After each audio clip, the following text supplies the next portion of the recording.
আমার সাথে ও বহুদিন থেকে জবরদস্তি করার করে চেষ্টা করে।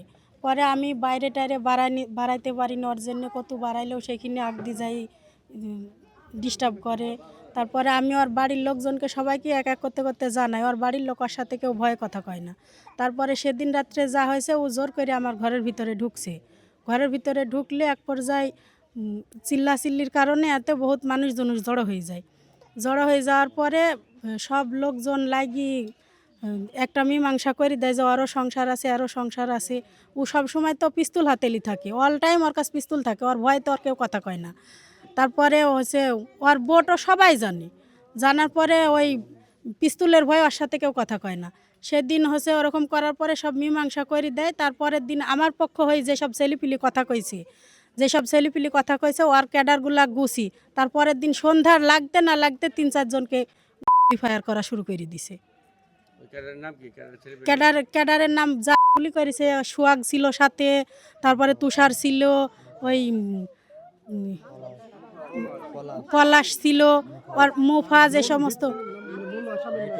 মূল আসামির নাম লিটন, উই হচ্ছে ১ নম্বর, উই হচ্ছে মূল সন্তরাসী অরিজিনাল লুচ্চাই। আর ওর বহুত প্রমাণ আছে, খালি এই যে প্রমাণ তা না, বহুত কিছুদিন আগেও ৮-১০টা পিস্তল বার করে রাস্তায় মারামারি করেছে।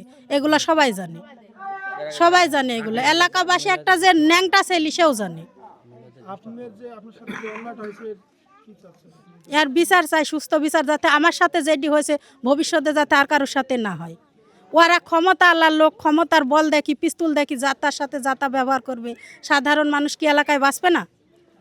সাধারণ মানুষ তো এলাকায় বাঁচবে। যারে লোকজন নাই, যারে কেউ নাই, তারা কি বাঁচবে না ভয়ে? মূলত যে ঘটনা আপনার তো এর আগে শুনছেন, একজন বলছে, এখন আমি সুষ্ঠু এর বিচার চাচ্ছি। কারণ এই সন্ত্রাসীদের কবে রাত্রে বিভিন্ন জায়গা থেকে হুমকি আসছে, অমুক জাতির লোক নিয়ে আসবে, ইলে আসবে, মারবে, ঠিক আছে। আমরা এখানকার প্রতিকার চাই, ঠিক আছে। এদের হ্যাঁ নিরাপদ, কারণ জনগণ পুরা আতঙ্কের ভিতরে আছে। এদের সুষ্ঠু তদন্ত করে এদের বিচারের আওতায় এনে এদের শাস্তি চাই আমরা, এটুকু। আর মেন হচ্ছে অস্ত্রের হুমকিটাই বড় হুমকি, আর অস্ত্রের জন্য আমরা বেশি আতঙ্কের ভিতরে আছি। এইখান থেকে আমরা মুক্তি চাই। এখানকার এলাকাটা একটা আতঙ্ক হয়ে আছে, মানুষের ভিতরে গন্ডগোল ফ্যাসাদ হবে বলে একটা আতঙ্ক হয়ে আছে।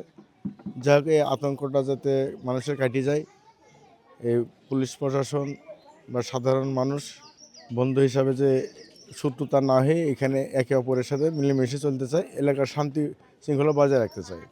গ্যাঞ্জামটা সম্পর্কে আপনি কি জানেন? গ্যাঞ্জামটা যখন ঘটনা ঘটে তখন ঘটনাস্থলে আমি ছিলাম না, পরবর্তী প্রশাসন আসে, প্রশাসনের পরে আমি আসলাম। আজই শুনলাম যে এখানে একটা গ্যাঞ্জাম ফাসাদ হয়েছে, এখানে অকীর্তিকার কিছু ঘটনা ঘটেছে, যার কারণে কিছু বাড়িঘর ভাঙচুর, ওই যাদের মারতে গেছিল ফাটিছিল না গুলি হয়েছিল পাবলিক বলছে। পরবর্তী এসে শুনলাম এরকম বিষয়। জি, এরকম কথা শোনা গেল, সাধারণ মানুষ এরকম বলছে। আর আপনারা তার আগে সাক্ষাৎকার নিয়েছেন, সাধারণ মানুষের ঠিক যেটা শুনিয়েছেন। যাক, আইন শৃঙ্খলা বজায় রেখে এলাকার শান্তি চাই আমরা। আমি এখানকার সাবেক মেম্বার।